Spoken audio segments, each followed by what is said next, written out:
still sliced open, so I can't play guitar. So please enjoy some music. Thank you, Miss Orion, and I'm a Schmo. And I'm Cairo, and I'm also a Schmo.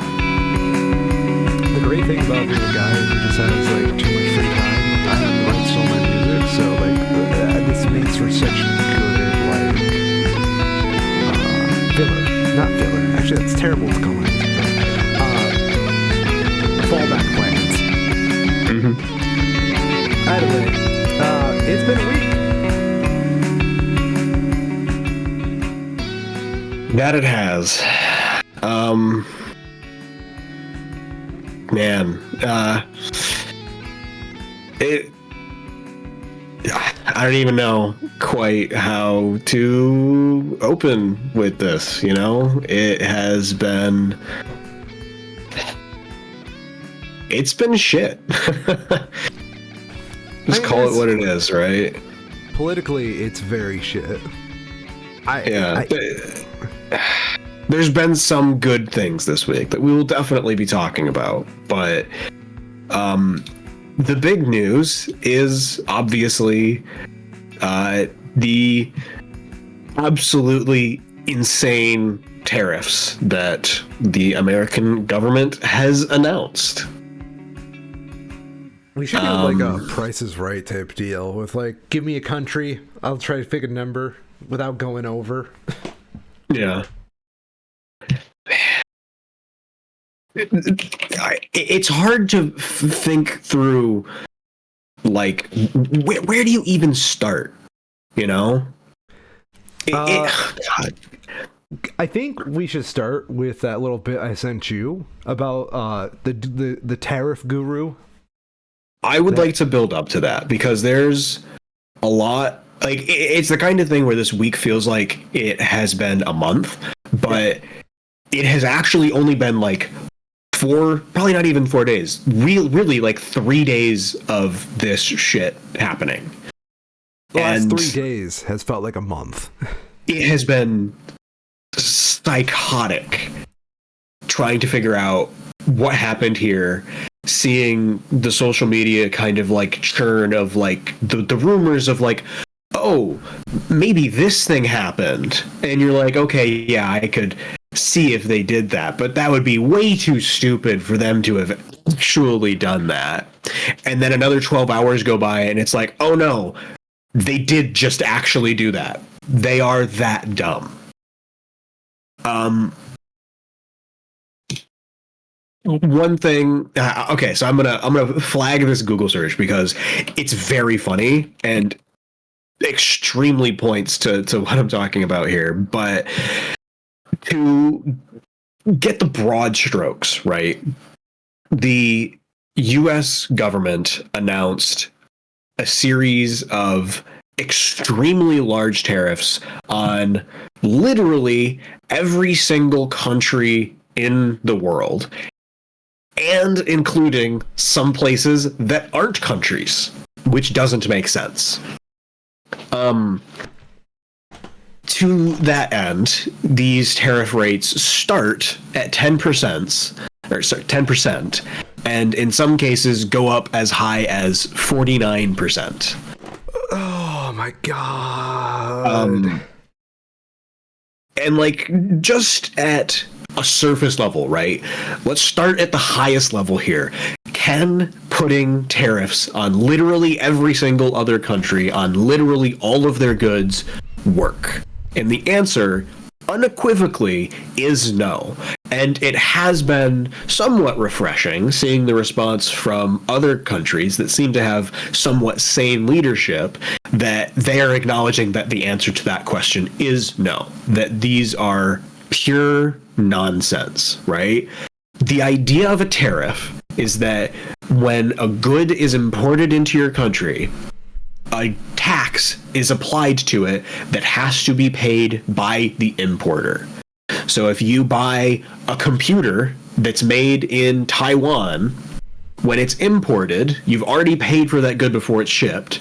At the border patrol and customs will assess what it is, determine what that tariff rate is, and then charge you an additional fee on top of what you paid for that good. And the idea, historically and sensibly, for tariffs is that they are a tool in order to make domestic manufacturing in very specific sectors more appealing.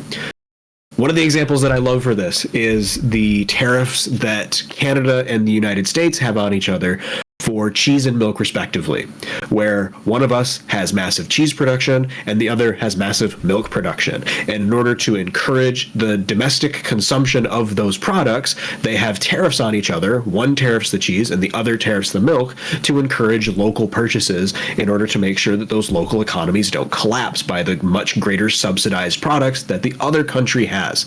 It's a great example of tariffs that have been around for a very long time, that are very effective at doing the job that they were made to do.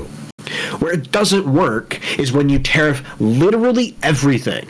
If everything costs at least 10% more at a baseline, and likely much more than that for average goods, because most goods aren't going to come from just one country, it's not a tariff anymore. It's just a tax. And this is, at minimum, a 10% tax on all international goods.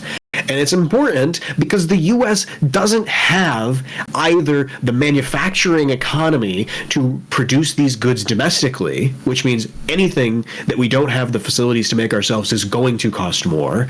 And beyond that, we don't have the climate to grow things like coffee or bananas. They don't grow in the United States. Why would we want to make them more expensive? Can I also just dismiss the Buy American myth?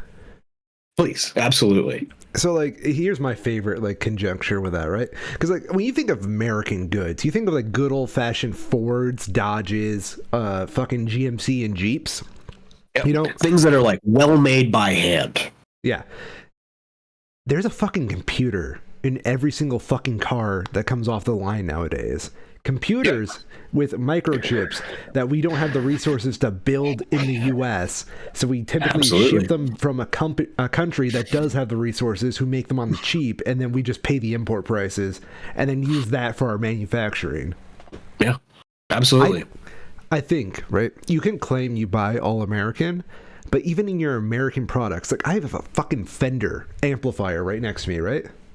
Mm-hmm. I guarantee I could tear that fucker up and find at least one piece of electronics in there that said, like, made in Taiwan. Oh, no question. Absolutely. Yeah. Like, it is genuinely so much of a meme with the made in China stuff because it's true. It's a manufacturing sector that never started in the U.S. We have never made semiconductors in the U.S. other than when they were, like, made by hand in maybe the 70s. It has been decades removed from a manufacturing capacity that the United States has ever even considered. And to the credit of the previous administration, the CHIPS Act did seek to address that by encouraging domestic U.S. manufacture of computer chips, particularly in a collaboration between Intel and the Taiwan Semiconductor Manufacturing Company. But that is still years away from being a reality, if it even happens at this point. I just don't get it, dude. Because, like, even if you do go into that buy American meme, Americans don't even, like, American manufacturers don't even buy American because it's frankly cheaper to get the pieces and then assemble here. Absolutely. Yeah. And this is, like, to bring this back, this is at the very highest conceptual level. This is not looking at the actual specifics of the stupidity that is happening in this situation. So let's look at some of those specifics, because they are, on various ends of the spectrum, dumb and embarrassing. And we're going to start with some of the embarrassing stuff here first, the kind of things that these people don't have the shame to actually be embarrassed about. Two things immediately jumped out when the White House published their tariffs chart showing the countries, the tariffs that they claim are being charged to the United States that are totally fabricated, and then the tariffs that the U.S. is going to be then charging instead to them. Two of these immediately jumped out to people because they're not countries. One of them is just the European Union. That's not a country. That's just, the kind of thing that's very fun to like poke at them of like, oh, haha, those idiots in the White House, they called the European Union a country, when it kind of misses the point. But one that actually really matters here is that for some reason, the United States government has listed Taiwan as a country in official documentation. It has been a long-standing position of the United States that Taiwan is not a country because China claims ownership of the island of Taiwan still, and they are fierce about trying to defend that distinction. And it just casually gets slipped out here in this pile of stupid tariffs. What do you think? Aren't there like reciprocal tariffs as well? That is what they are calling these, but it is a bullshit term, and it's wrong. They're trying to call these reciprocal tariffs. They're saying that, oh, we are being hurt by these countries in the first place, so we are responding to something. And that is a total lie. Because they have this on their thing, they say tariffs charged to the US, including currency manipulation and trade barriers. It's a lie. It's either a lie or they're dumb, where they look at a country like Cambodia or Sri Lanka, who have economies magnitudes of size smaller than the United States, with people in great amounts of poverty just trying to make a living, that of course they're not buying American goods. They can't afford them. Why would they?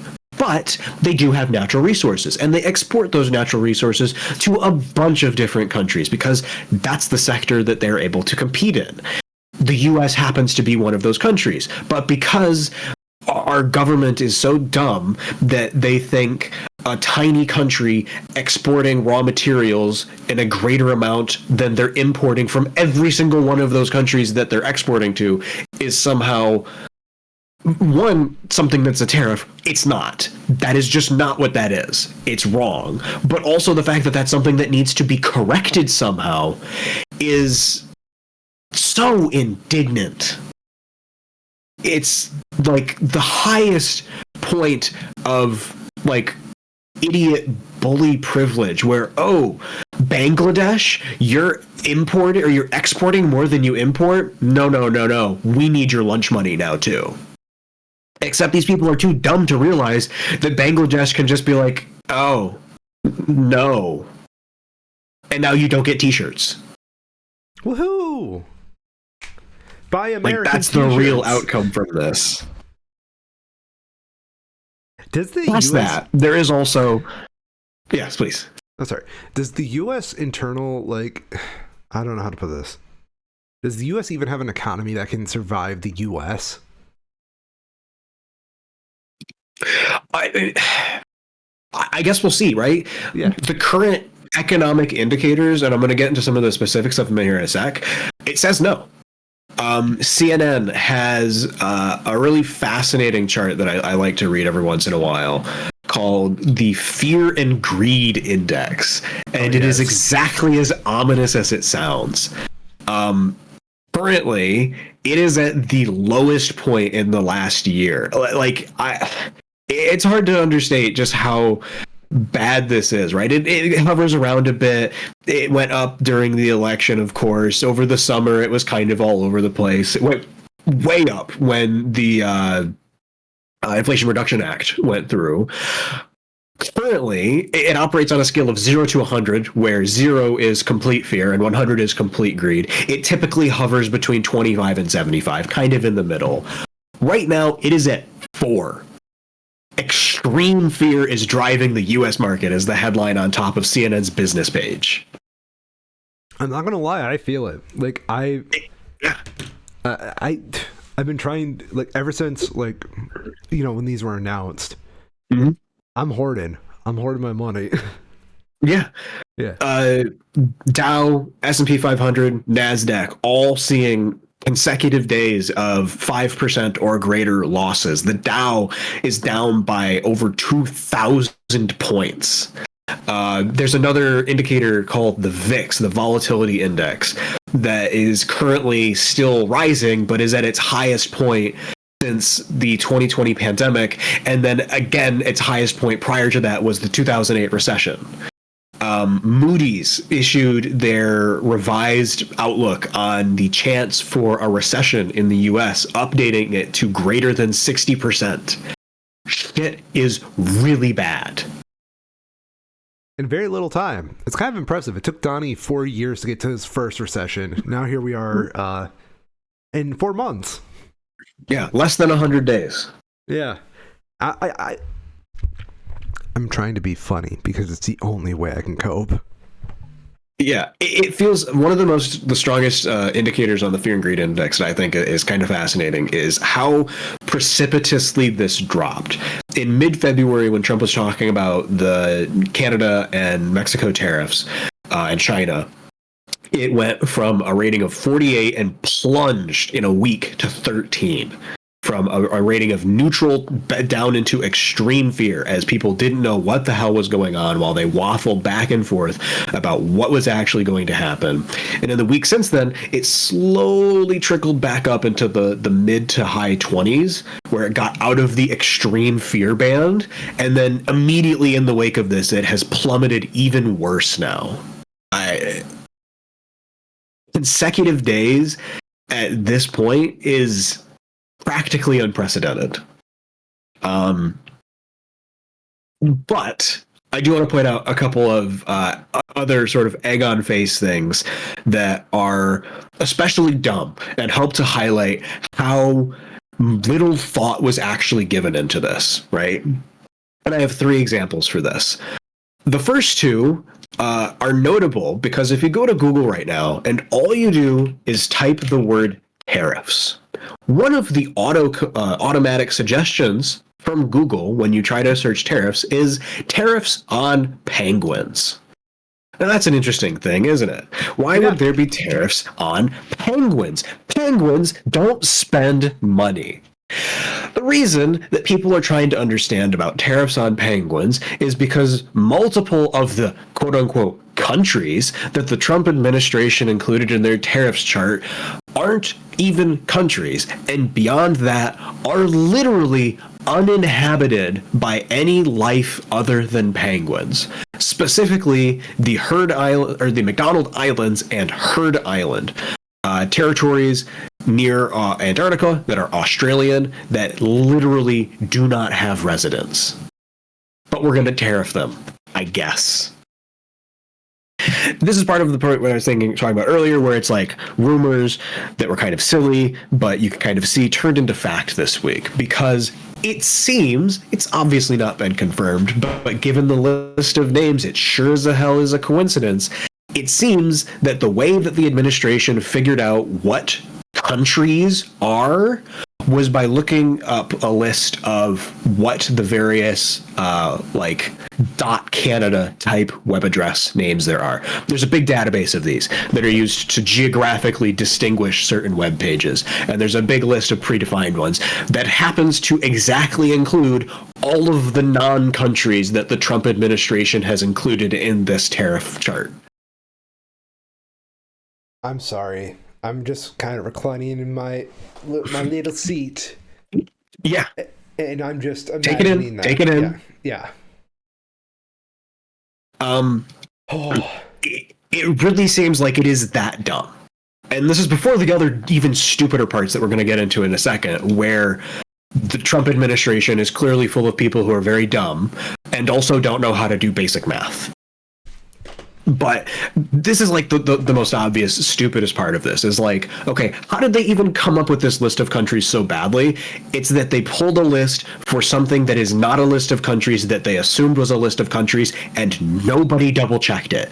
Not a single person went, hey, that's not a country, you shouldn't put a tariff on it because it makes you look really stupid.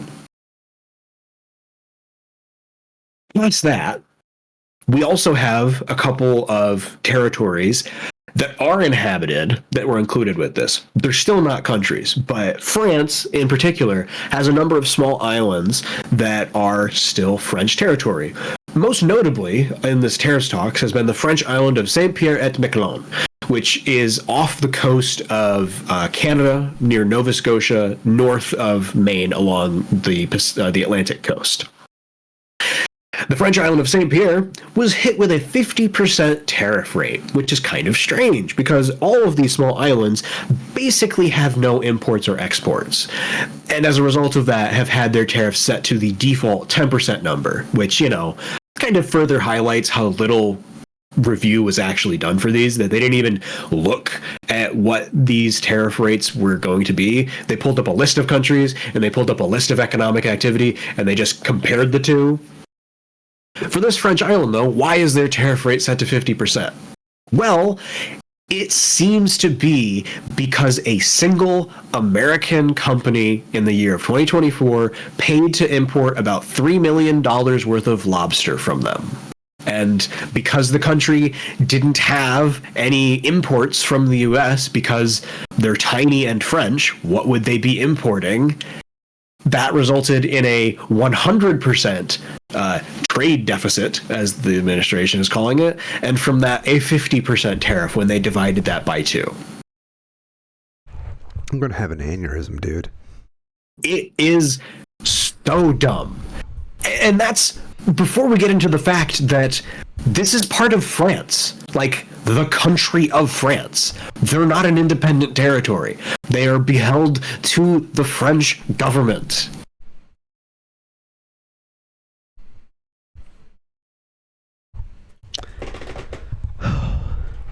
With that, let's talk about how they came up with their numbers.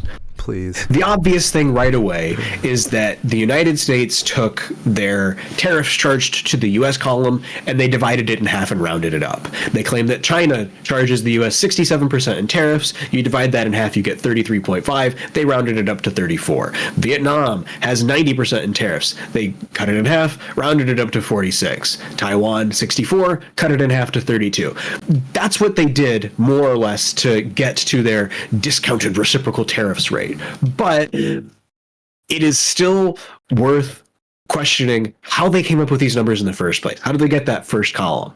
And the buzz on social media that was starting to go around was like, hey, these guys are pretty dumb. What if they just used ChatGPT and or Twitter Grok? I don't even have so people started yeah.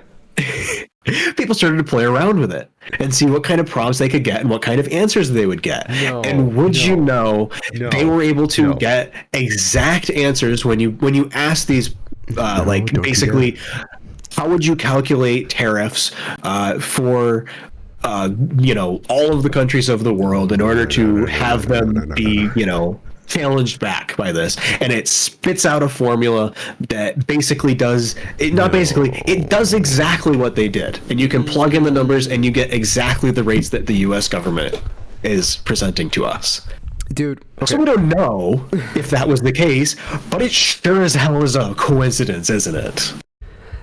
I was fucking cooking dinner last night, and I was thinking how stupid and nonsensical these tariffs were. And it made me wonder, legitimately, if they just plugged it into an AI. So, to be clear, this is all alleged. We don't know. But it sure as hell seems likely. So, past that, ChatGPT, go on. There is a very important caveat that ChatGPT actually puts on its answer. You're going to love this. No, I won't. After it gives its answer, it gives you some important assumptions.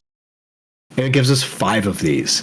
The important assumptions that ChatGPT gives for presenting this answer are as follows: that there will be no retaliation by the foreign country, that there will be no substitution effects, for example, imports coming through a third country, that the economy is constantly elastic in that it will be able to constantly react to the changes that will happen, that you are targeting imports only and not stimulating exports, and that there are no domestic inflation side effects at play. None of those things are true because we live in a real world. I was about to say, are they fucking playing like Civilization or something? Like, holy fuck. This is the economics equivalent of when you get like a physics question and it says, assume a flat frictionless plane. It doesn't exist. This is like pure speculative think tank type crap, not policy.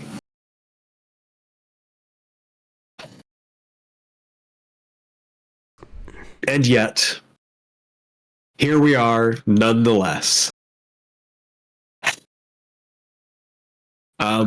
Something I was thinking about in this, because obviously the damage that we're seeing to world economies, but most especially the United States economy, it has been immediate and it has been extreme. And I am grateful we were talking about this briefly. Thankful that, I'm young, I'm white, I've got a safe job. I will be able to fairly effectively insulate myself from this in the long term, right? I don't think America is going to collapse into an anarchist state, right? There's going to be a form of government because people want to be governed fundamentally. They disagree on how that happens, but anarchy benefits no one at a certain level. I say that. I put caveats on that because I know that there's some very persuasive schools of thought to go into that. But at a very high level, an immediate descent into total anarchy is basically impossible at this point. It would require extreme situations beyond just the stupidity that we're seeing right now.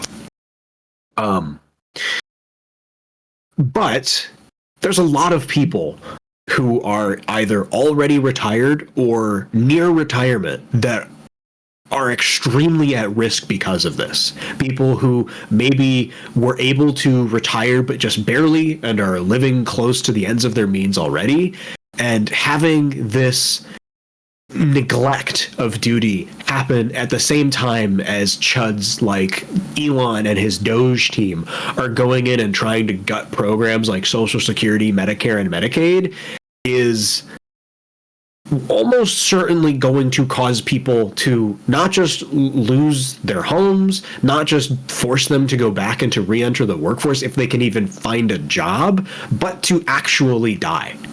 That's something that is often really underlooked in a lot of the policymaking that happens in the US government, and is one of the reasons why a lot of the Republican policies are so callous, is that there is a direct correlation between the government spending less money on programs and people dying because they don't have access to those programs.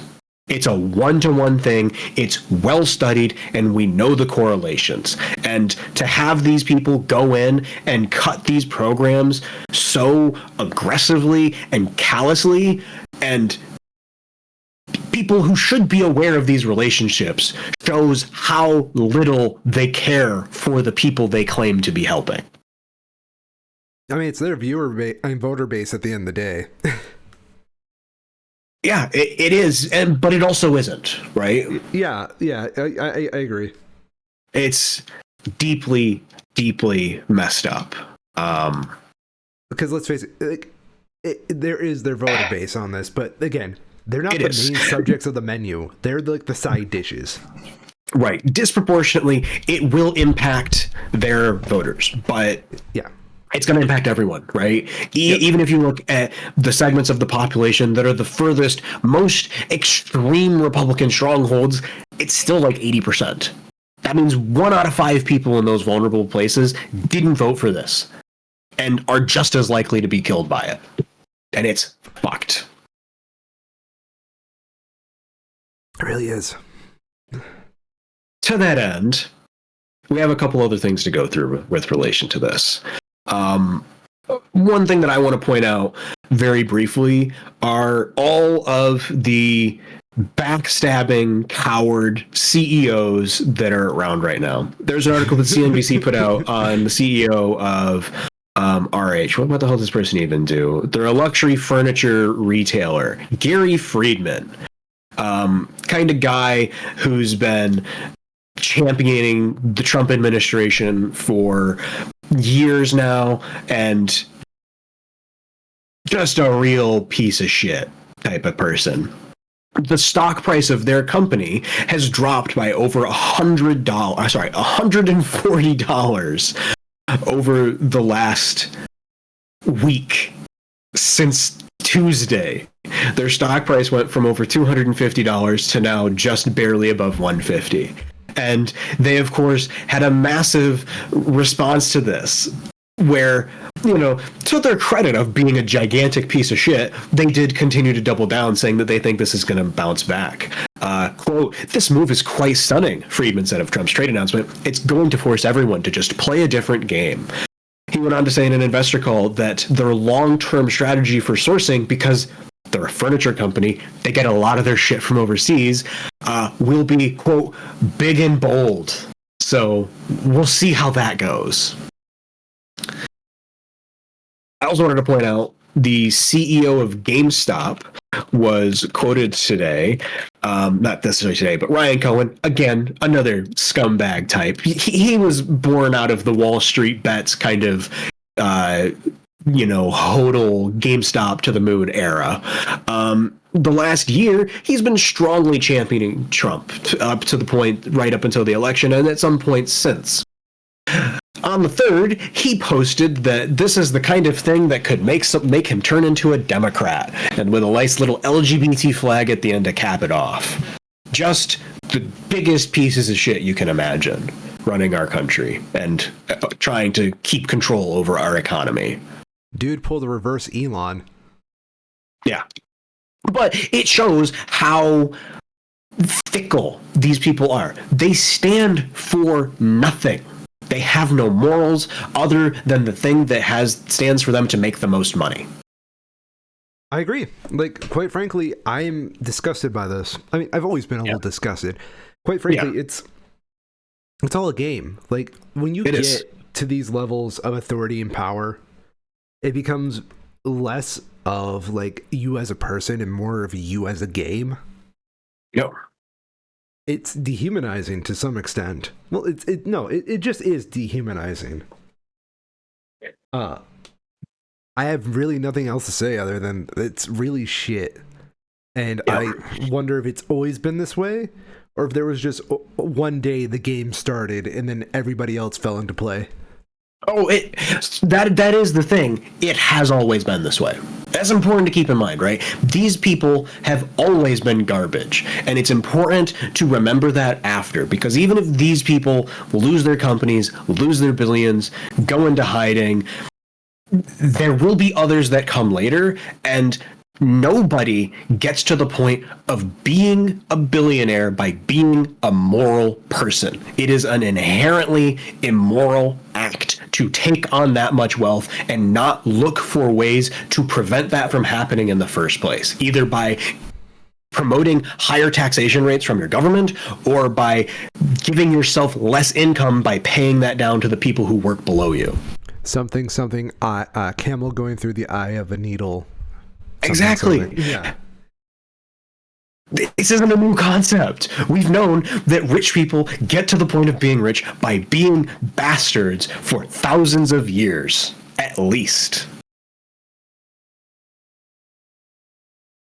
And speaking of bastards, I want to talk about Fox News, because they have been particularly pathetic this week, even for themselves, and that is saying something.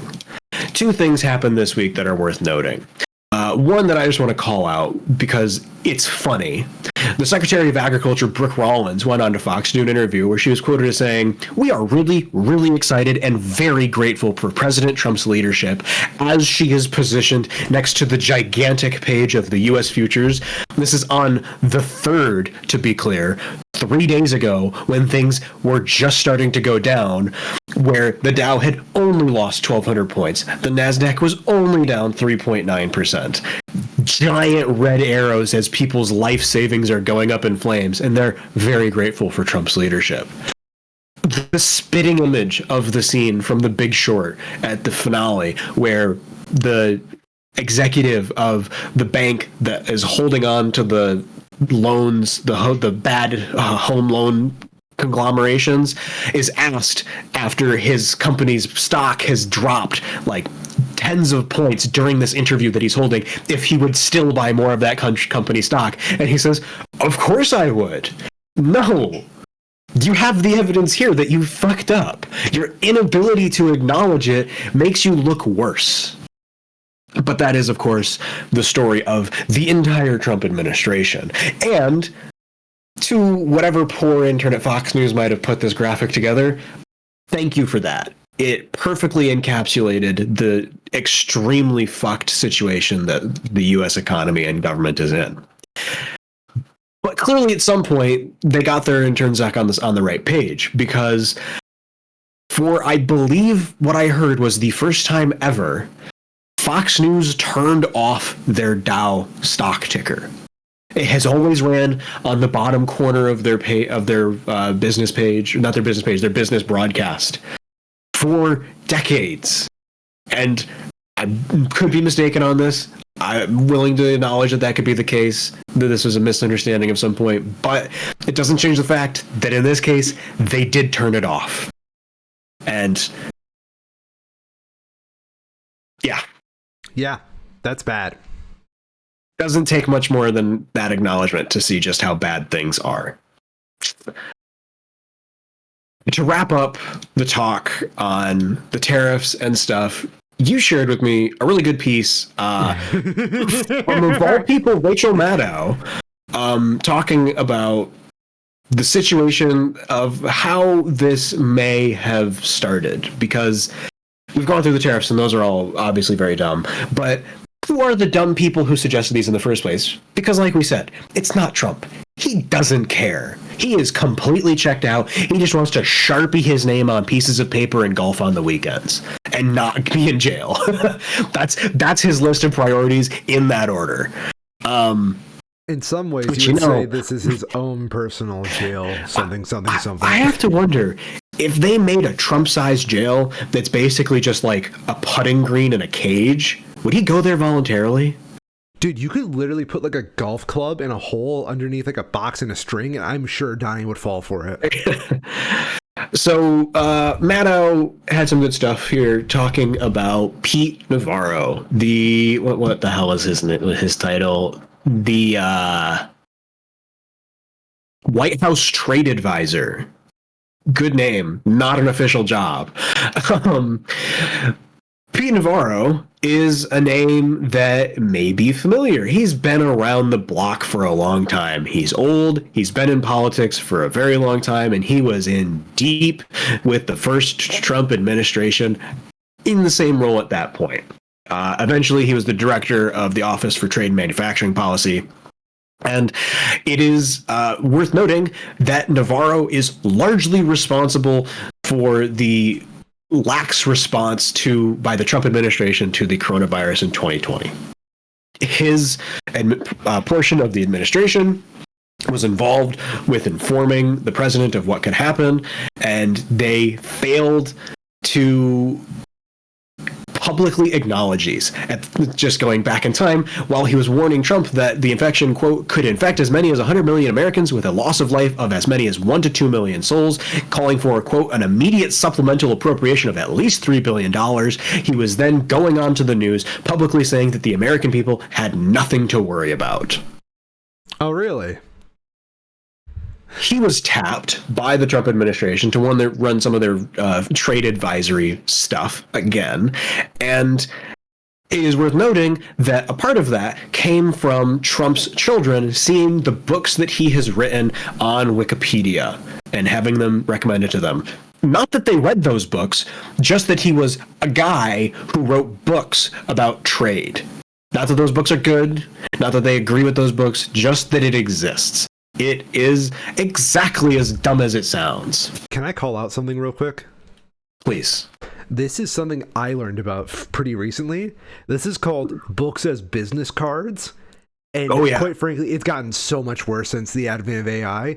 But like, it is literally, you write a book. You don't have to be even good, because nobody fucking reads books. Like, okay. Yes. I read books. If I can... sorry, go on. Folding Ideas did a video about 3 years ago on the Audible book scam industry, where it was a well-established thing already at that point, prior to the proliferation of ChatGPT, that people would pay people on sites like Fiverr and other, B2B super cheap service gig economy apps to write books to a topic, to a word count, give that person no credit as a ghostwriter, slap it up on Amazon, and try to get free credits from sharing those books back and forth between other people in the same scam that they're running in order to push it further up the recommended page on Amazon. Yes. AI has only made that so much easier because now they don't have to pay a real person to write these books, and they can make them by the dozen. Okay, so as someone who reads books, for someone who has read a book in his lifetime voluntarily, mind you, you can tell this whole practice of books as business cards is fucking bullshit. And for most part, if they're a writer and they claim to have any expertise, they're a fucking liar. So please go on. Yeah. So that's how Peter Navarro came into the Trump sphere in general. Since then, in his role as the White House trade advisor, he has been quoting an individual called Ron Vara, as this economic source for the justification for the Trump administration's trade policies, including the most recent one on tariffs. As it happens, for anybody who has eyes, Ron Vara is just an anagram of Navarro. And it has now been confirmed, seemingly, that this Ron guy doesn't exist. It's an anagram of Navarro quoting himself as his own expert when he is not. Dude. So, if you're wondering where this comes from, there isn't even a person standing behind it now. It is all made up bullshit. So you have this guy who's self-quoting himself, just being that guy. This is why I say we failed in academics, because this shit would not pass a fucking freshman college course. And it shouldn't. Yeah. It's also worth pointing out, bringing it back to the Fox News is always awful part of all of this. If you Google Peter Navarro right now, you get a Fox News clip that came up recently from their morning show about 4 hours ago that is simply titled, Peter Navarro, we are going to have the biggest boom in the stock market we've ever seen. Scum talking to scum. Clown to clown communication. Absolutely is. So let's talk about some of the responses to this. It just happens. I don't know if we actually had a chance to talk about this on the show last week. I can't recall. But it has been since reaffirmed that the posturing by the U.S. government... Yeah, we did talk about this. The posturing by the U.S. government has caused South Korea, China, and Japan to agree to promote regional trade amongst each other. 3 countries with as terrible of a history with each other as you could probably find in the modern world, where a lot of it was honestly perpetuated by Japan in their imperialistic actions pre and during World War II. But there's been back and forth between all of these countries for a very long time. And to have the 3 of them come together and be on the world stage in collaboration without the United States, particularly Japan, is damning in and of itself. The fact that it is coming as a direct response to the threat of Trump's tariffs before they had even been announced makes it even more so. Dude, like the fact that they got Japan, we didn't do that much bad. Well, they do admit they did much bad, but like they don't like talking about it. Yeah. They do not. They do not enjoy admitting what they did was horseshit. Yep. And then here they are sucking up to South Korea and China. Yeah, absolutely. One of the best summations of this that I saw was, imagine fucking up so bad and being so incredibly shitty of a country that Quebec says, yeah, we're cool with the rest of Canada now. And then China, South Korea, and Japan are all like, y'all want to join forces to beat this guy up? We deserve it. It's wild how quickly this has turned people against, not just like against the United States, because they are now against the United States, but actively looking for different allies to protect their domestic everything. Okay, and to that end, two more pieces that I want to point out here.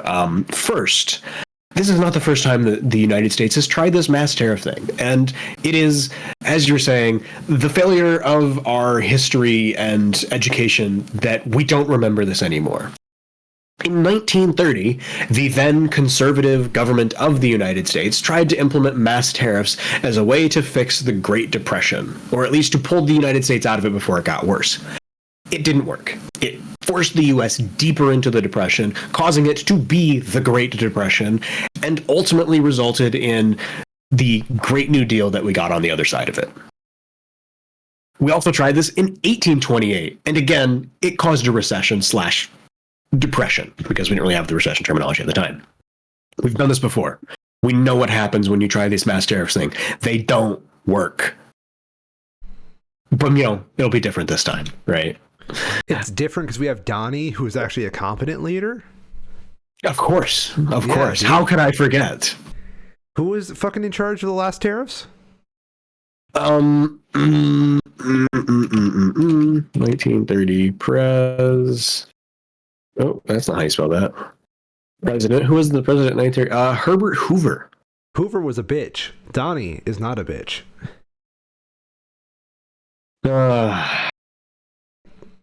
Hoover got looks a fucking like damn name after him. Donnie's got buildings. I'm sorry. I'm gonna send you this guy's picture. I'm curious if this reminds you of somebody like it just reminded someone. Like it reminded me of someone. That's Herbie Hoove. That's Herbie Hoove. That's Herbie Hoove. Why does he look like fucking JD Vance's dad? Doesn't he? It's kind of wild. Like, okay. I honestly, I wasn't going to talk about this because it seemed a bit too petty, but I'm going to say it now. I shared this with you earlier about the piece from person over on Twitter that I saw sharing around back in February is when this was first talked about, but it's particularly relevant now. The old saying about how good times make weak men is true in the sense that stable times with material abundance create reactionaries who want to destroy the systems that protect them because they're too sheltered and stupid to understand that things can get meaningfully worse. True decadence looks like people who are 3 generations removed from the cultural memory of polio, refusing to vaccinate their children against deadly communicable diseases because they don't like needles and don't think there'll be any consequences. Yeah, dude. We live in a post-consequence society. I don't know if you call it that. We sure think we do. We are in the fuck around phase of civilization. That I agree with. And the finding out is going to be real painful. To that, we did get a couple of pieces of silver lining as direct responses to everything that was happening this week. First, you shared this with me, just came out a little while ago. Al Green has officially announced as of yesterday that he will be drafting articles of impeachment against Trump within the next 30 days. Speaking at an anti-Trump protest in Washington, that Trump does not deserve to hold the executive office. Quote, "We need a Senate that will convict him this time, and I want you to know from my heart, I understand that he is a Goliath. He has control of the generals in the military. He has control of the Justice Department. He has control of the Republican Party. But, my friends, for every Goliath, there is a David." We also fucking love that man. Sorry. Yeah. We also saw in the midst of the same rallies he was speaking at, massive rallies, part of this hands-off movement that spread across the United States yesterday. Massive crowds in New York, Boston, quite literally all across the United States. I've seen some debate as to the 50-51 group that is at the head of this, and some very sketchy communications on their behalfs and requests from them, particularly as it relates to things like asking people to sign up ahead of time. Don't do that.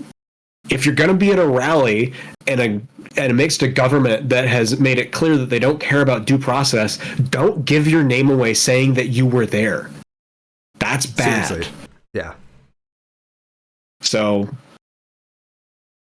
good and bad out of it. Some questionable decisions on that part. Hopefully they can learn from it and prove that they're not, astroturfed movement, but the actual turnouts at the events was quite strong, and the messaging that they were communicating seems to have been very effective. They were very large, blocked off literally dozens of blocks of New York in the process of it yesterday. It's also worth noting. Yeah. Oh, please. Yeah. No, I was just going to say, I get it, New York and whatnot, but yes. frankly, it should be other big cities. Like, it was, to be clear. Okay.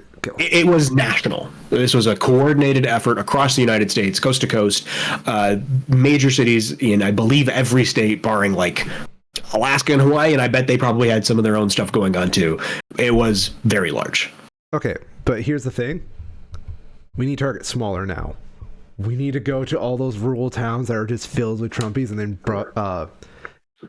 do a peaceful protest there. No violence.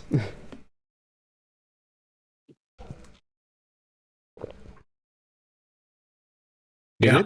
Yeah. Yep. I also wanted to bring up that Senator Cory Booker took to the floor of the Senate this week and spoke for 25 hours and change, breaking the record for the longest speech given on the Senate floor, taking it away from former, now deceased Senator Thornburg, something like that, who was a segregationist and a piece of shit. And it is very fitting to see that record taken away by a black man, and quite satisfying. Credit to Booker.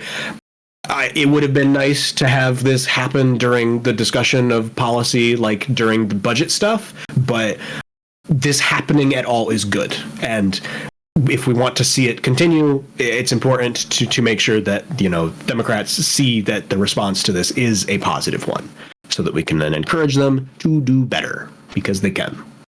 Honestly, like, I know Chuck Schumer is a piece of shit right now. And like seeing people like Al Green and Cory Booker in all this and all the protests as well, it makes me happy a little bit just to see like it has not been like a monumental shit show like we all predicted at first in terms of like retaliation.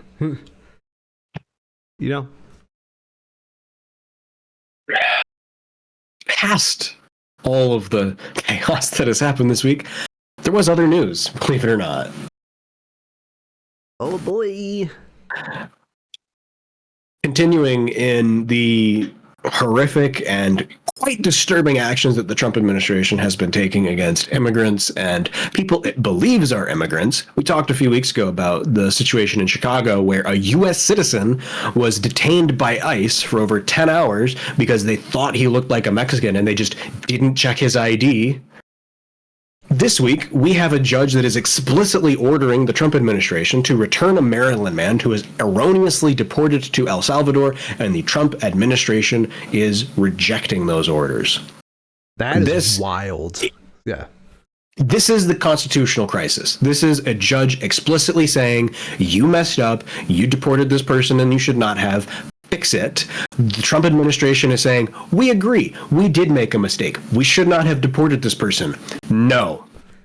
And what happens next here is going to be what determines probably the tone for the next at least year and a half of government. If the Trump administration can deport this man and when ordered to return them to the U.S., just say, no, they're not in the U.S., you don't have jurisdiction, they can do that to anybody, regardless of what their status is in the United States. If they can reject a judge's order without consequence to return this man back to Maryland, it doesn't matter if you're a citizen. If they take you outside the United States, they can use this exact same argument to keep you outside the United States, and there will be no recourse from the government. It's internally. That's scary, dude. Like, seriously. It is. Yeah. There's a good piece from Legal Eagle this week talking about this case and just how dire it is. And it is poignant that in his analysis of this, when asking the question about, like, is this the constitutional crisis moment, he says that it might be time to start changing the question to, has the Constitution lost? because he did a really good analysis of the two notable instances of the last time a president is believed to have rejected or ignored an explicit court order, and went through how that's not really what happened. And I was grateful for that, because I was misinformed on part of this, particularly as it relates to Andrew Jackson, where the situation that Andrew Jackson was related in, where he mentions the, let him the judge has made his decision, let's see him enforce it piece, is apparently not actually a direct quote. As Legal put it quite succinctly, it is apocryphal. It is attributed, but there is no actual record of it. And it's believed that at this point, it probably actually didn't happen. Past that, though, the problem with that scenario was that the activity that was involved was happening at a state level. The government of Georgia was the one who was committing the acts of atrocity against the Native Americans, causing the Trail of Tears. And Jackson's refusal to take federal action against the government of Georgia was where this comes from. This is Jackson saying, this is a problem in Georgia, take it up in Georgia. I'm not sending the federal government down there. And that is still an abhorrent position to take, especially in hindsight, as we see what happened on the Trail of Tears and the atrocities that was allowed to perpetuate. But it is materially different as a point of law than what we are seeing right now. This is the federal government taking actions as the federal government, and a federal judge is telling the federal government to fix the problems that they admit that they have made, and the federal government thus far has refused. Man, we're getting Andrew Jackson comparisons this early. Yeah, it's that kind of bad. Do you think if they had this kind of set of communications like we do nowadays, that like Andrew Jackson would have gotten away with as much as he got away with? It's hard to say. It's the kind of thing where I would have to imagine Andrew Jackson wouldn't try to get away with this much. That's fair. Andrew Jackson, last I checked, was actually a pretty smart guy despite all the bullshit he was up to.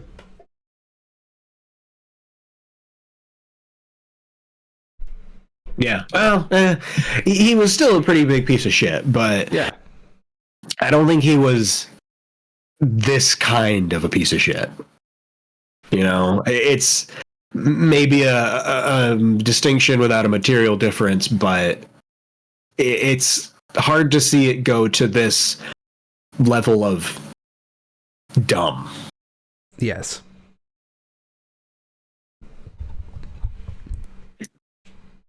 With that, excuse me, we do actually have good news this week. It's hard to believe, I know. I think I accidentally, yes I did. Cool, I got it back. There were elections. Believe it or not, elections happened. Woo! Whether we'll have midterms, we'll see. I think, if anything else, it has been reassuring that it's been reaffirming, right, that the Trump administration is still exactly as dumb as they always have been. It's really easy to believe the sort of lie that this is all a calculated 6D chess move and they're going to do some great reveal at the end of it. It's coming any minute now, because that is what the, approximately 20 to 30% of their cult base has been chanting incessantly for the last going on 10 years now, is that there's always a plan at the end. There's a light at the end of the tunnel. You just got to wait and believe. And it's a total coincidence that that's the exact same thing that NFTs and cryptocurrency and, pick the scam. You always just got to wait a little bit longer to see the results from it. So it has been reassuring to see that. But there have been genuine losses to the Republican Party this week. Notably, Susan Crawford has won the Wisconsin Supreme Court race in explicit defiance of Elon Musk's both legal dumping of millions of dollars into the state race, as well as his seemingly illegal dumping of millions of dollars into the hands of voters and as a result of them voting. So let's talk about that one real quick, because Elon Musk's super PAC deleted a video featuring one of the people he gave $1 million to, where the person in it is interviewed and explicitly says, I voted, I did the things that they told me to do, I voted, I told my friends and family to vote, and I won $1 million. They don't want that video to exist on the internet anymore, and thankfully there are people going out of their way to make sure it does. God bless. Past that, Susan Crawford did win the Wisconsin Supreme Court election, and it is a very important one. The Supreme Court was split up until this point, with whoever won this deciding which the liberals or the conservatives held the majority over the rule, and it is strongly believed that this is going to be a sign of, or not a sign, excuse me, the sort of canary in the coal mine that allows Wisconsin redistricting efforts by their Democrat in power to proceed, or at the very least to reject illegal redistricting efforts. That's been a major point of contention in South Carolina, I want to say, who also has some bullshit going on with their Supreme Court election, though I think this will have to be a story for another time because it's a little bit of a longer one. And there's a lot going on already that's happening still. I have a question for you. Go ahead. I know, like, Elon dumped a lot of money into this, right? And we have like a history of this country. Like, the more money you dump into a political side, the more likely they are to win. Yep. So Elon comes in and pretty much gives the election a handicap to his verdict and still loses. Do you consider that to be a canary in the coal mine, quote unquote, for things to come as well, with how people are rejecting that messaging? I don't know yet. One of the other things in Maddow's video that really stood out to me, at the end of it, she goes through a series of Reuters polls that were conducted, asking questions like, do you approve of the president's handling of the job as president? Currently, the disapproval number is at 52%, has a 10-point margin to the approval rating. There's other questions like, where's the other one? Do you approve of Trump's handling of the cost of living? She has a disapproval rating of 57% and an approval rating of 30%. And Maddow largely paints this as a positive thing, showing that people are starting to turn against Trump.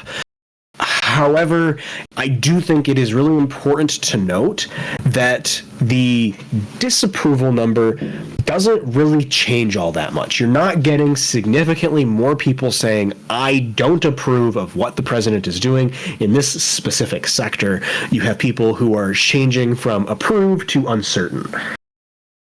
And until we start to see that shift fully into the disapproval, I don't think we're going to be out of it.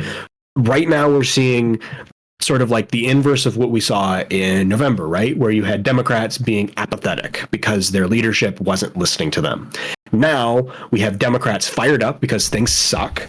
And we have the Republicans shifting into a position of apathy because they're realizing that their party leadership isn't listening to them either. But people aren't changing their minds fundamentally. They still aren't disagreeing with the decision that they made, and we see that in that first do you approve of Trump's job as president, because that is the number one part of all of these. You can say the 5% of people in here who are shifted their answer from approve to uncertain about Trump's handling of the economy, but that 5% of people still says that they approve of his job handling it as president. That hasn't changed yet, and we need to see that number start to go down before I'll be convinced that something has happened. Good point. I like your pragmatic outlook on that. Yeah. I do think Elon's brand in particular is dead. That seems to be certain, because as much money as he dumped into this election, he should have won it for this Republican. The fact that he didn't, that is a canary in the coal mine, and I would not be surprised if that is where the talk that we were starting to see about how Elon might be Elon might be out of his position in the White House at the end of his 130 days. I think that's where it's coming from. People have very clearly seen the writing on the wall inside Trump's administration that the Musk brand is toxic at this point, and it is costing them in a big way. Yeah, no, I agree. I think it's very interesting that what's the word I'm looking for? You don't see people reach out to Elon outside of Donnie directly. Yeah. Like, the smaller roaches definitely kind of avoid the image at the moment. You see him go up, like the cheese head photo that I just put in the chat. It's Elon alone. I find it very damning that there's no one else up there with him. And it's just a solo adventure on his part up there on that stage. Yep. The man has no riz. Yeah, absolutely. Yeah. To that end, I wanted to point out a couple of fun nuggets that came out of the election.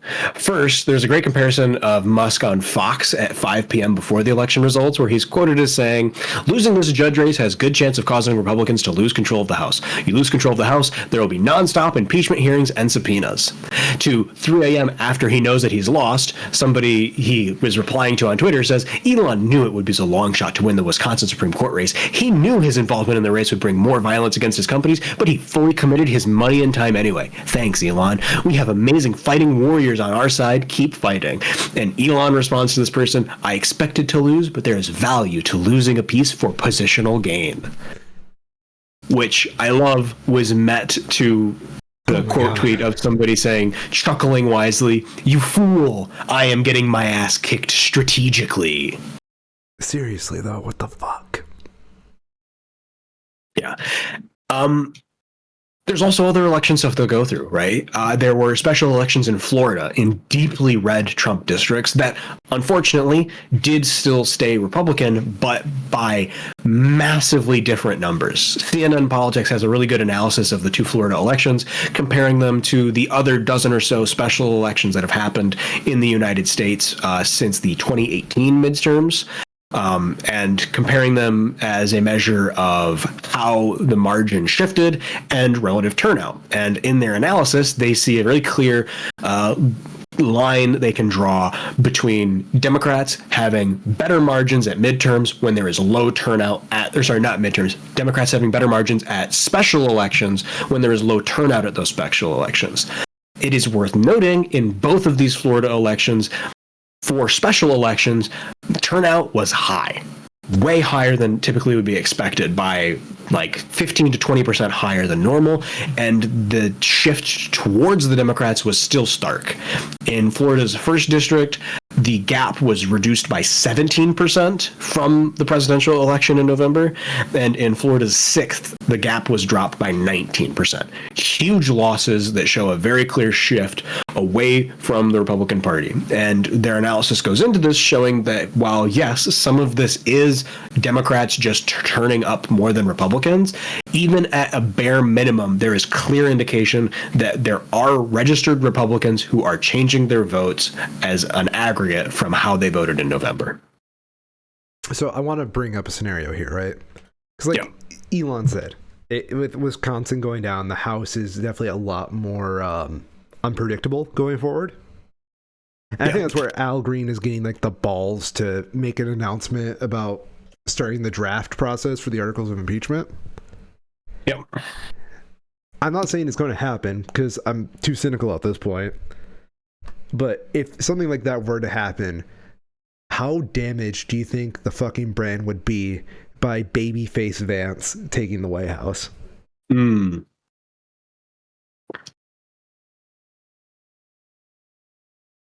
would sure be something. I would love to see what would happen, because when he gets his presidential portrait, if it were to happen, that would be fucking slammed with photoshops. Yeah. Last piece of election news. Louisiana had 4 proposed state amendments that were being voted on this last week as well. All 4 were rejected by the people. So we'll go through them because all of them are terrible. Amendment 1, to allow the legislature to create trial courts of specialized jurisdiction and provide Supreme Court original jurisdiction to discipline out-of-state lawyers. This is something that Texas has been trying for a very long time, largely by trying to criminalize lawyers and doctors in places like New York and California for the rulings and the prescriptions that they make for, and trying to charge them in Texas, which isn't a thing. And largely that probably would have been, soundly rejected on other reasons, but the people voted against it. We also had Amendment 2.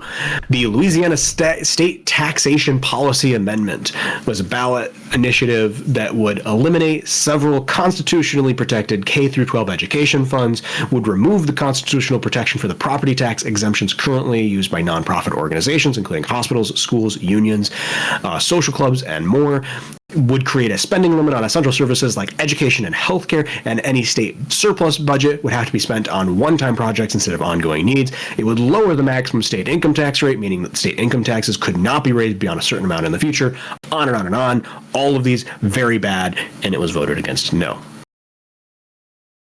Amendment 3, legislative authority to determine crimes for trying juveniles as adults.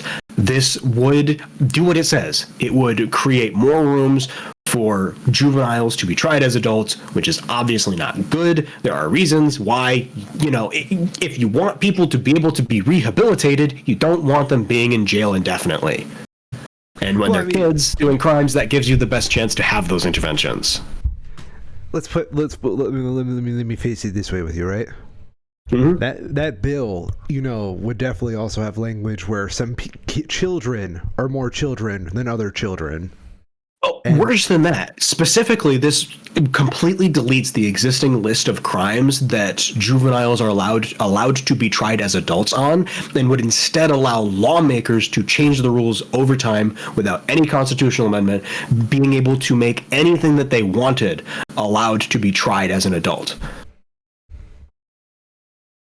Man, I can't help but wonder what disproportionate population would be tried for specific crimes more than others. Mm-hmm. Oh my God. They also had Amendment 4, the use earliest election dates for filling judicial vacancies amendment. This kind of does what it says. It would allow them to use the earliest possible election date for filling judicial vacancies. In effect, though, allowing judicial vacancies to be voted on outside of regular elections where turnout would be intentionally targeted to be low. So, all 4 were voted against. None will be enshrined in the Louisiana Amendment. Good job, Louisiana. I'm honestly impressed. No. And this is fundamentally the same kind of thing we see over and over and over again. People understand what they want from their government. They just don't trust politicians to give it to them. You give them something to vote on, you give them a way to understand what it is, and thankfully that has been, a pretty regular thing. And they vote with common sense because they're mostly sensible people. Truly, I think it's just on the federal level where so many different ideas are in the court, not the court, but in the battlefield, that everyone just shits the bed, Absolutely. Yeah, it's just such a mass diffusion of information.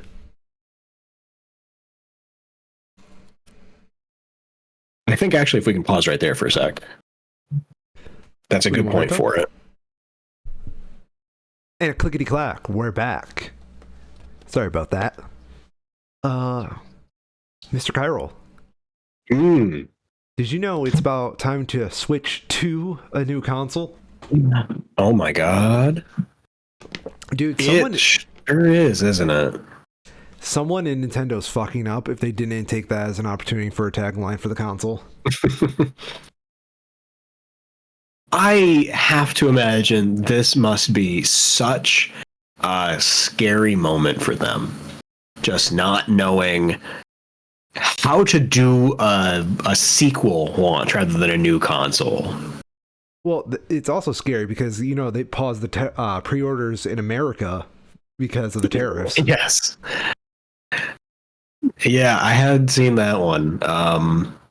We'll see how that goes. It's already a really expensive handheld, and the fact that there is an open question as to what the thing is going to cost, that they don't want to take people's money yet, doesn't bode well. I really think they're just playing chicken. But for those of you who don't know, Nintendo announced, showed off their highly anticipated Nintendo Switch 2. Mm-hmm. Something that if you're a man-child like myself, you are very excited about. Looks pretty cool. I think it's just a upgraded Switch, and that's all I really wanted out of it. Mm-hmm. Apparently, so just while we're on the Switch 2 tariff thing, since the Switch, Nintendo announced that they had changed production from China to Vietnam, in part to avoid the tariffs that the US had on China already. Now the United States has announced 46% tariffs on imports from Vietnam. So that $500 Nintendo Switch could easily turn into a $750 one. That's so fucking ridiculous. Yeah, it's kind of wild. Yeah, and it's no fault of anybody but that just man-child. Mm-hmm. You think Baron's going to do us a solid and ask Donnie to, go a little easy? That would be very funny. Wouldn't it, though? Honestly, what I fully expect is people to set up basically smuggling from Canada. I think people are going to go into Canada, buy Switches there, dumpster all of the packaging for it, and just bring the handheld and like the accessories back with them, so it's now used, not new. I wouldn't be surprised. Quite frankly, I don't want to participate in any of that smuggling or just like I don't know. It'd be really interesting from a Michigan standpoint, but I mean, just like I don't want to deal with smugglers. No, honestly, I don't think it would be. I'm sure there would be some coordinated efforts on it, but I would more see it as people just doing it over like a weekend for themselves. True. Like, you're in New York, go to see Niagara Falls, spend, like, realistically, depending on how the tariffs work out, you could spend a night in a hotel, go see a beautiful feat of nature, and then buy a Nintendo Switch 2 and come back and still be out better than if you tried to buy it in the US. Truthfully, Michiganders, right? We're pretty close to like Windsor and whatnot. Oh yeah, we could like make an afternoon out of it. Totally. People do it to IKEA all the time, right? Yeah, like we could make an afternoon of going to Windsor, and I'm pretty sure with gas and then actually buying the damn thing in Canadian dollars, wouldn't it be anything? It'd be a good story. Yep, absolutely. Yeah. The only thing that fucked up would be if Nintendo's like, oh yeah, it's region locked, by the way. Yeah. I don't think they would do that. Oh, hell no. I don't think they could do that. Though, we did see that they are concerned about scalpers. So there is definitely an open question about how they're going to be handling the flow of Nintendo Switch 2 into the market, as well as if there's enough to satisfy the market at launch, because sounds like there's probably not going to be, which makes some sense. I think what's going to happen, right? Let's say the tariffs stay, because like they've said they're giving it a month. It's by the 8th of May, I think was their date, that they'll start the pre-order process for America. So if it comes down to that $700 price tag, I would not be surprised if they just start pushing those units that would have gone to America somewhere else.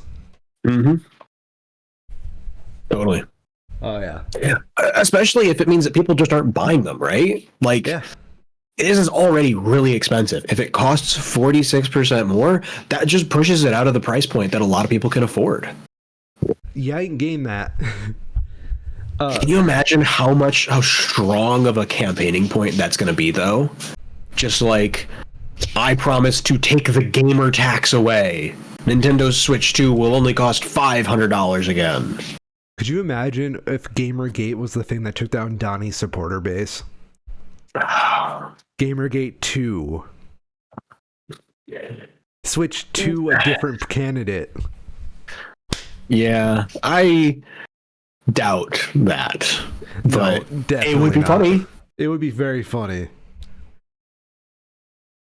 So, some of the key takeaways from the Switch 2, though. Part of this is actually from the Direct they actually had the week before, but I thought it was interesting to talk about it still. The two things that I was most interested in are their game key card cartridges, which seems strange. But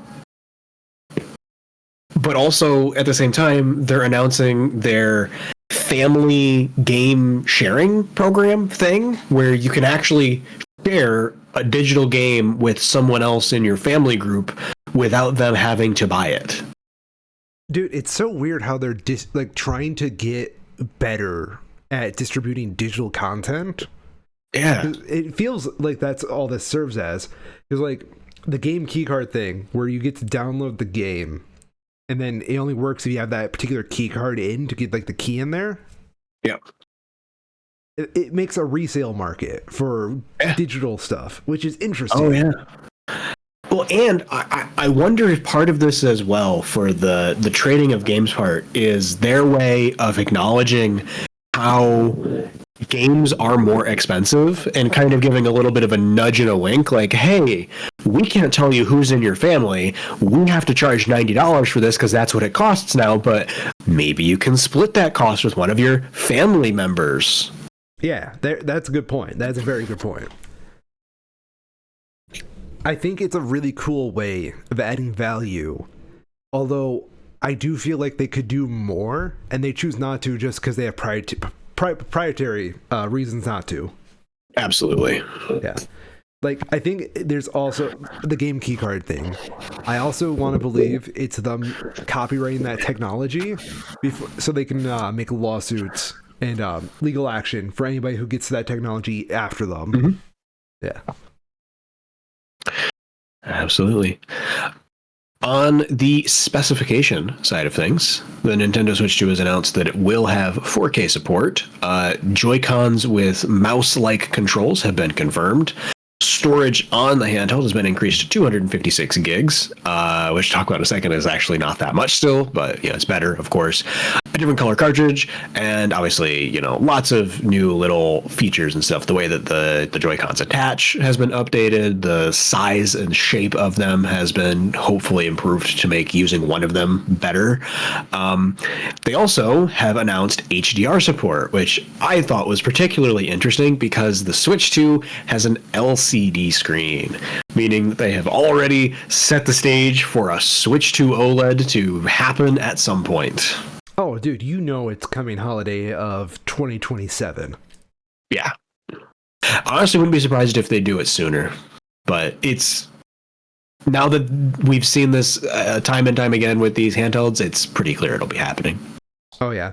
And with the tariffs, that is going to be a payment plan that you have to buy. Oh, yeah. I do think it was the 256 gigs of internal storage is kind of interesting. It can still be expanded with micro SD cards, of course. But Nintendo made a big point in this announcement, hyping up third-party developer support, notably from studios like FromSoft, announcing both that Elden Ring will be available on the Switch 2, as well as a new Bloodborne spiritual successor type of game that will be coming soon. And I point out Elden Ring specifically because, let me see if I can find it here. Elden Ring, at least on Steam, requires 66 gigabytes.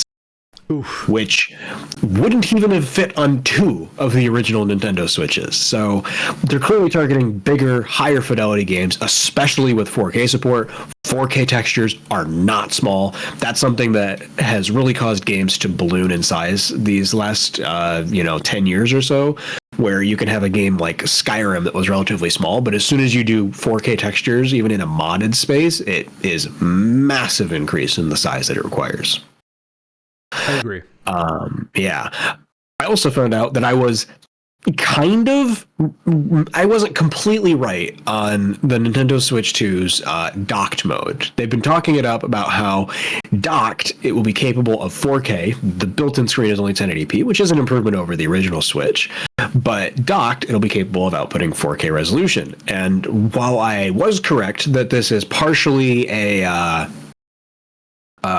display adapter technicality thing, right? It displays on a 1080 screen originally. It's capable of rendering at 4K still in handheld mode, but the physical display output of the Switch has been beefed up to support higher bandwidths. So while it can support 4K at 60 FPS, it can also support lower resolutions at higher FPSs, which could be good on faster paced games and more, bigger budget ones like they're trying to target. I was wrong, though, in that there is technically something that might help it perform better in docked mode, in that they have added a fan into the dock. So it'll be able to cool it better. It will be able to run hotter, basically, as well as that happens. How much more that actually ends up being will remain to be seen. I'm a bit skeptical on it, and I'm a little bit concerned that if you start to let it run hotter in the docked mode, that people might inadvertently burn themselves while they take it out of the dock if it's still red hot from running for a while. But we'll have to wait and see. It's certainly better than it was before, so no lies there that it is an upgrade. Still, and very impressive. Yeah. Do you see the online discourse of people complaining about the price of not just the Switch too, but like the games themselves? I have, and it's the kind of thing where I get it, because it does suck, obviously, to be able to whenever you're told this thing is more expensive and that means that you can't buy that thing, that sucks. And it's easy to point to the person increasing the price of their thing and being like, hey, you are responsible for this. But it's important to remember that wages, particularly in the US, have been stagnant for decades. And that is fundamentally where the problem of this should lie, is that wages need to go up, and they just aren't. If wages had gone up with inflation over the last 10 years, or even longer than that, if it was able to keep pace since like the SNES was released, right? This wouldn't be a problem because people would be making comparably way more money. And yes, it would be more expensive, but that's how economics work with the systems that we have implemented. That's true. Yeah. I don't remember the exact numbers of it, but if you compare with the price of inflation what a Super Nintendo would have cost originally, it's almost like $700 now. And the games were still like 40, 50 bucks. And a good point that was made about it is that you didn't actually buy that many games. You could just rent them. You pay $5 a week, you play the shit out of the game for that week, and you go from there. But you don't have to actually cough up 50, 60 bucks back in the 90s to be able to play the thing you want to do. Whereas today, that's kind of the only way to do it, especially as digital downloads has become so much more predominant. That's true. I think what I'm hoping for is that we start seeing, like, with these prices going up, we do start seeing a more of a dynamic range for the price of games, because like I think we've gone very complacent with 60 all around. We definitely have. Yeah. For stuff like Mario Kart, which we haven't gotten a new one in a while. So if you want to tell me this game's been in development for 8+ years, I'm willing to pay extra for something that's been in development extra long. So you expect the quality to reflect on that. Absolutely. You hope, like, at least. You would definitely hope. There have been worse burns. Yeah. So, like, if you're telling me that you're putting more development time into this, because frankly, games are taking fucking forever to develop nowadays, that this, if I'm paying for that extra development time, I can understand that. And I would like to see, like, that time in research and development and not pragmatism, but just like making the damn thing reflects in the price point. I will just go to smaller stuff. I don't give a fuck. Well, I was just going to say exactly that. This is a very mainstream console problem. I've noticed this so much more when I switched from predominantly playing on a PlayStation to predominantly playing on a PC, is that it is so much easier with a marketplace like Steam to find stuff. Like, I'm just looking at my Steam library right now from recent things. Animal Well, In Stars in Time, A Short Hike, the Yakuza games go on sale all the time. Stuff like that you can regularly find for less than $20 that are still phenomenal experiences and aren't maybe AAA, but are pretty damn close and really fun to play. I agree. I think indie gaming has more of a future at this point. Totally. Yeah. Let's talk about, well, we'll go through the quick one here. They announced some new accessories. Some of them are, kind of whatever. Mostly there's a new Pro controller. Cool. Good for them, I suppose. They also announced a camera because we're in Kinect era again, I guess. So you can buy a webcam for your Switch. They also announced. Yes, please. I think that camera is strictly there to get more people into streaming on the damn thing. Because, like, the C button... Okay, I have a different theory. Oh, go on, please. Well, so I think that they're trying to indoctrinate people into the game chat thing so that they can make them pay for it more later. Oh, yeah, totally. It feels like a mini Discord at the moment, and once they start adding more features, you're going to have to pay extra. Yeah. Like, if you pay $50 for your camera and you use that when you're chatting with your friends playing Mario Kart or whatever, you're going to be a lot more likely to pay a nominal, $4 or $5 to access their Discord clone that's way worse in every way in a year's time when it's no longer free. Totally. It is this weird thing with Nintendo where, like, they're a company that does do a lot of, like, R&D and development shit. Outside of just like the basic, we make game good, game bad, shit, whatever. It stuns me that they're basically like trying to create their own Nintendo version of a lot of online services. Yeah. Have you heard about Nintendo Today? I believe so. That's their calendar thing. Yes, it's basically a Nintendo version of Twitter with no user created content. Yeah, it's like just Nintendo announcements. Yes, and then they'll show like dev art and like concept art too to fill out the like fucking dry spells, but it makes me wonder with like all the Discord predators and like grooming allegations you see like daily, if they're doing this chat as a way of just saying like, hey mom and dad, don't let the kids go on there, you pay a little extra for our safe community. Oh, everybody tired of the Nazi shit on fucking Twitter? Well, come to Nintendo Today if you just want your Nintendo fix.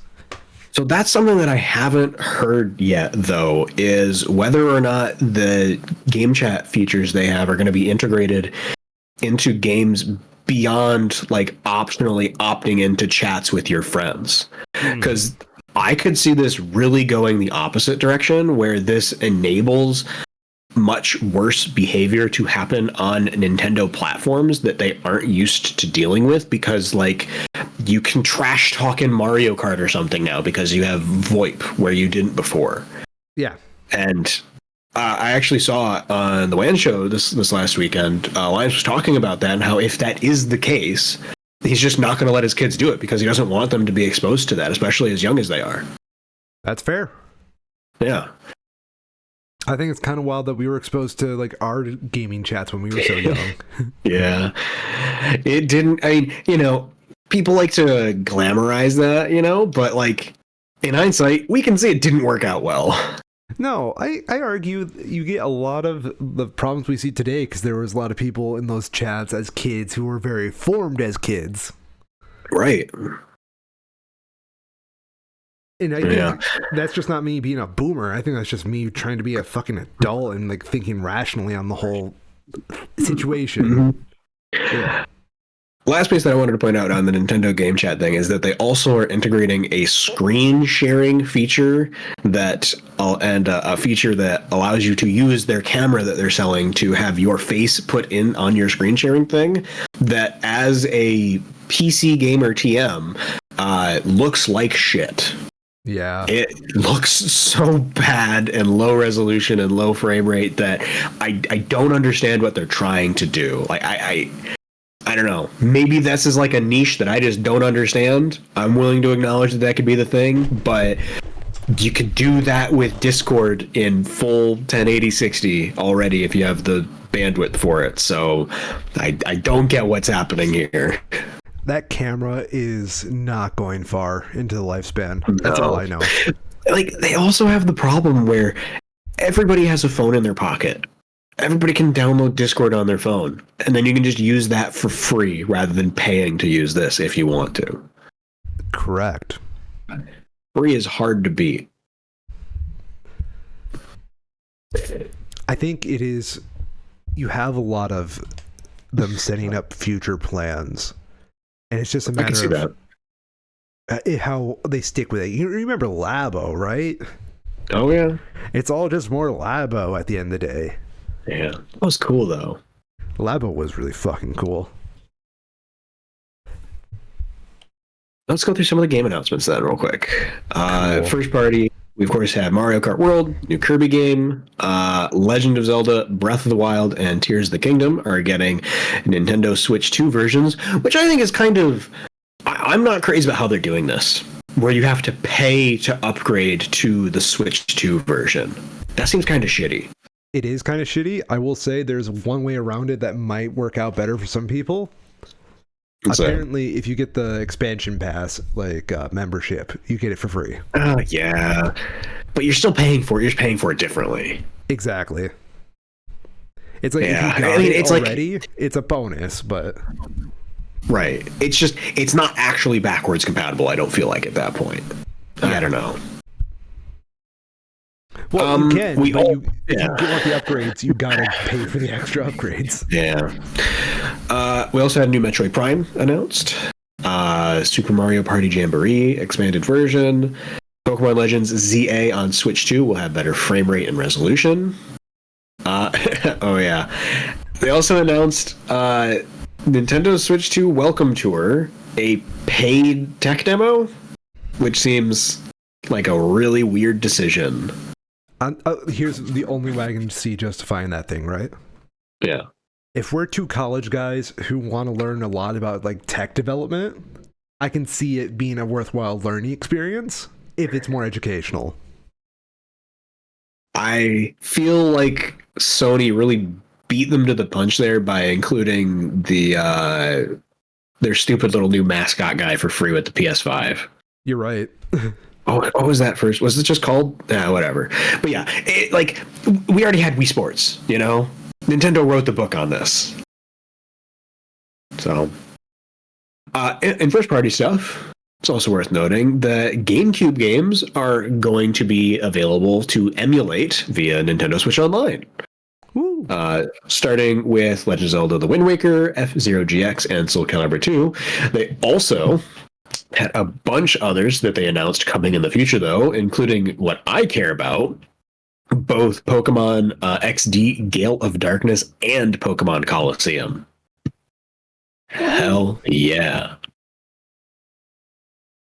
And then, yeah, past that, tons of third-party stuff. Unless there's anything in particular that you want to mention here, it's a huge list. Huge props to Nintendo for working with all these people. That's very cool. Like, it's big enough that the IGN article doesn't even have time to go into all of them. I think it's impressive. I think it is very cool. I really like the breadth as well. It's not like they just picked a genre. You have Final Fantasy VII and Cyberpunk and Elden Ring for that kind of like big AAA experience thing. You have a ton of just regular sports games. You have fighting games. You have more niche stuff like Yakuza and Tony Hawk's Pro Skater. Tons of indie stuff being brought on here. And then you also just have giants like Fortnite. You're going to be able to play Fortnite on your Switch too. That's going to sell a lot of them on their own. Honestly, I expected more first-party support from Nintendo with them coming in, outside of just like what they showed, like brand new games. I expected more. Yep. I think they did really well with getting the third parties to pick up the slack. Absolutely.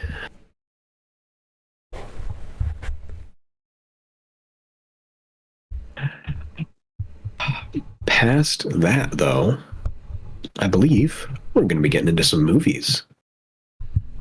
There's only one movie. Well, before we do, there's an interesting movie announcement this week. Uh-oh. Coyote vs. Acme has been saved. Purchased by Ketchup Entertainment for $50 million with a theatrical release planned for 2026. As the guy who saw Looney Tunes The Day the Earth Blew Up twice in theaters, I'm taking full credit for that. Mm-hmm. As the only person to see that movie twice, you're welcome. Past that, there is actually 3 movies this week. 2 that I'm going to burn through really quick here. Okay. One technically had a 2024 release, but it's just getting its wide release right now. It's called The Friend. It's really only notable because it has Bill Murray in it, from what I can tell, but it's being reviewed quite nicely. In The Friend, writer and teacher Iris finds her comfortable, solitary New York life thrown into disarray after her closest friend and mentor, played by Bill Murray, dies suddenly and bequeaths her his beloved 150-pound Great Dane. The regal yet intractable beast named Apollo immediately creates practical problems for Iris, from furniture destruction to eviction notices, as well as more existential ones. His looming presence constantly reminds her of her friend's problematic choices in both life and death. Yet, as Iris finds herself unexpectedly bonded with the animal, she begins to come to terms with her past, her lost friend, and her own creative inner life. Currently at a certified fresh 85% from critics, and while there's not a ton of audience scores in, it is at 81% from them. We also had a Pedro Pascal movie with some other notable names involved as well. Freaky Tales. An NBA star, a corrupt cop, a female rap duo, teenage punks, neo-Nazis, and a debt collector embark on a collision course in 1987 Oakland, California. Doing less well, with fewer reviews even yet, 71% from critics, 89% from audiences. At a certain point, though, it's got Pedro Pascal, so it's like, it's not going to suck that much. He's pretty damn good. He can carry a lot. I agree. Pedro Pascal is one of those people who's kind of in the height of his career right now. Totally. And, like, he just adds value just being there. Finally, we have the movie.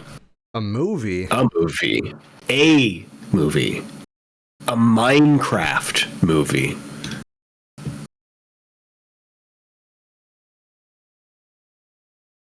It'd be so funny if Were we you just able end to see the it? podcast right there. No, I actually think it's important to talk about this one, even just a little bit. Just a little bit. Were you able to see it? Because I know you mentioned that you were considering doing it. I wimped out. I think that's the correct choice. I got real close. Here's my take on this. This is this year's Morbius. Oh, he's Steven all over the place. It's not, because the one review that I've watched for it so far from Red Letter Media on Half in the Bag, it's amazing because they're doing the review. They didn't actually watch the whole movie.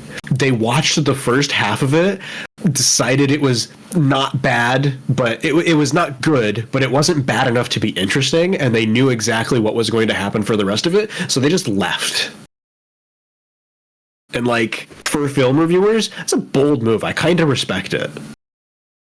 I mean, quite frankly, you have nothing to lose. Yeah. And they acknowledge that, like, yeah, maybe something crazy happened in the last act that maybe would have changed something, but at the same time, they don't know Minecraft because they're, like, 50-year-old guys. So they were kind of like, yeah, okay, this is a generic movie made by a movie studio movie. Kids are gonna love it because, you know, yeah. But from what little I've seen around it on social media, it's giving me the same vibes as what was around Morbius. I feel that. Everything about this movie strikes me as targeting kids who are chronically online. Mm-hmm. Like the whole Jack Black, when I was a kid, I yearn for the mines. General Chungus. Fucking, I don't know, dude. Probably other shit that I don't even know about. Is there a skibbity creeper in this? Probably. We grew up with Minecraft, but I feel too damn old for this movie. I totally agree with that. I have found one thing that well, no, maybe. I guess we'll have to see how it performs over the coming weeks. Minecraft movie, very strong opening weekend. Yeah, that's why I'm kind of noting right here. It already made double its budget, more than half. Yeah.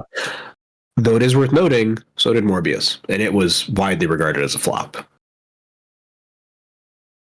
Like, It's so I'll be weird. honest here. This has been by far the movie that I have seen the most advertising for in the last months. So they went hard on the advertisement budget for this film. That's fair. I will watch this when it comes to streaming. I've decided. I don't need this Venom in my life. I watched through Venom 3, The Last Dance, with a damn smile on my face. But I think I just need to watch more good shit. Maybe that's why I feel shitty all of a sudden.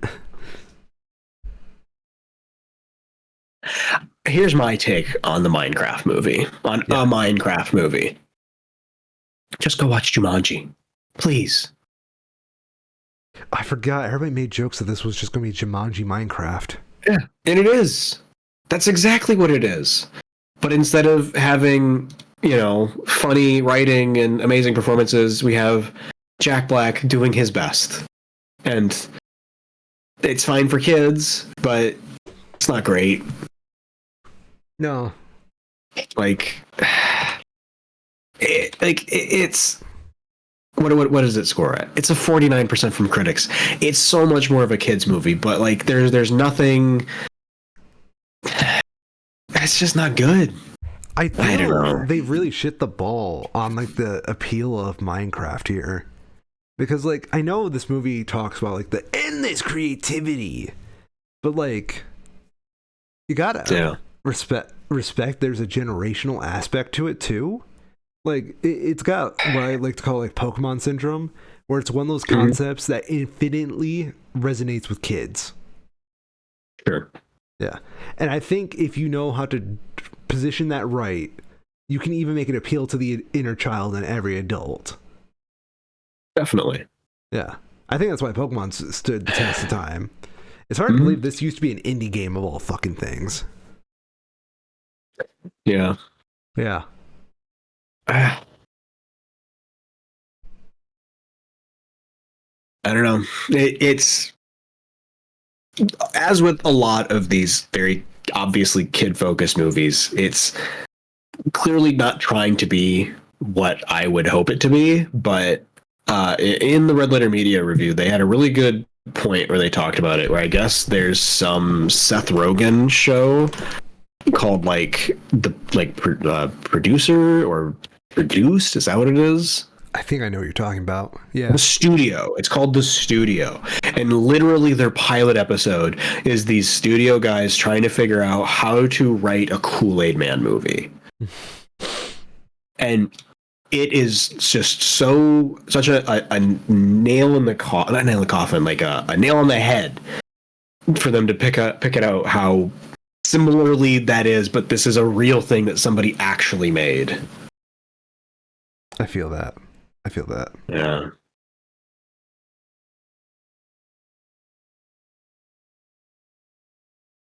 I think I can't complain that this movie exists. And, because I was just bitching the other day about how it's hard to be a kid nowadays. Totally. Yeah. So, c'est la vie, such is life. Mm-hmm. A movie will, in fact, Minecraft. Yeah. Yeah, totally agree. I find it hard to complain about it. I just wish it was better. I wish they would have thought about the other people who this movie could have gone to. Mm-hmm. Yeah. What happened to kids' movies that the parents could still enjoy, right? I can't see Marvel movies now. Like, I could see people taking their kids to this and the kids having a good time because they get to point at the screen and be like, oh, I know that thing. But I can't see a parent going into this and genuinely enjoying what they watch. I agree. Do